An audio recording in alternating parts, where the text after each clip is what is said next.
The Bearcat men's basketball team opens its 2010-11 season on Tuesday, November 16th, hosting Penn State Fayette. Coach D.P. Harris sat down and talked about this year's team.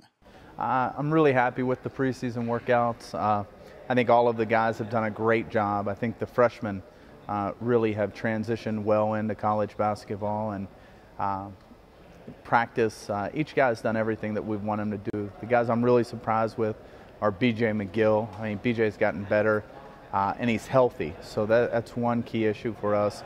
And having enough guys to practice has really been a blessing, so we're excited. BJ is the only guy that will start for us that's back from last year. We'll start three freshmen and a junior college transfer. Tomorrow night we have one of our freshmen who's out, which will be Grant Lattis. He suffered a concussion. He's only able to go today, just light work, but he'll be back on Friday night, so we'll be happy to get him in there. It's a little disappointing because tomorrow playing Penn State Fayette, you know, we're definitely the favorites, and you know, we just want to get through what we're trying to do and kind of shake off the dust a little bit since we only had one scrimmage game. I'm excited about the freshman Isaac Turner. I think Isaac comes from a great program. I think everybody's really excited about how he's worked really hard, and from Winter Park, Florida. You know, Isaac is a kid who has a motor that can go to another gear, and I think that in the years to come, he's going to light up the Carey Center. And certainly Grant, when we get him on the court. And the kid who's a big surprise is the local kid from South Fayette, Mike Burrows. Mike he's a banger, he's a hustler, and he'll stay after it. So he's got a lot of people excited as well.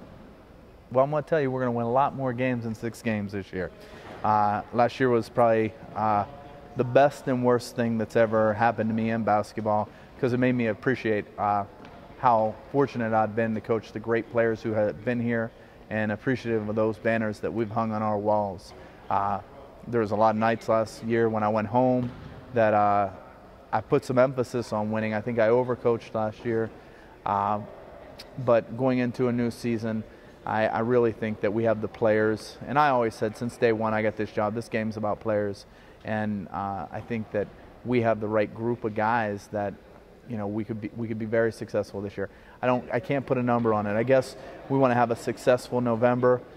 Some of these guys, it's the first time they've been in a college locker room. Tomorrow will be the first time that they've played with this three-point line back. So, you know, it's different. I mean, it's going to be a learning experience. So we're excited for them.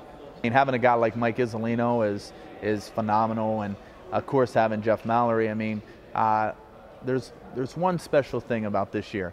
I have an opportunity to coach Jeff Mallory's little brother, Dylan. Dylan was about 7 or 8 years old the first time I met him, and know his mom well, and of course having his brother play for me, then coach with me.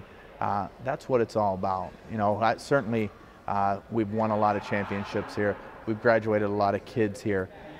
And having the brothers of the former players come play for me is totally awesome. And I hope I have a chance to coach. I'm hoping Coach Mallory has some kids, because I think they'll be great players. But you know, we're looking forward to it. You know, tip the season off, and one of the true things, there's nothing better than have one of your former players come back and give back to the college.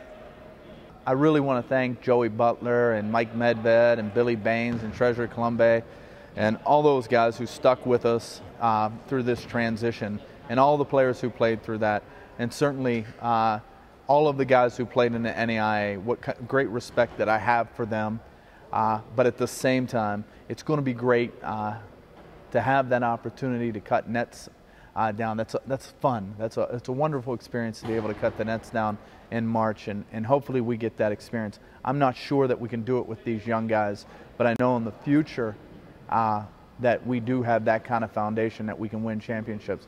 I also I warn people that you never underestimate the power of youth and what kind of energy they can bring to the game. So for us, you never know what can happen in March, but we just need good November, December basketball and get into conference play.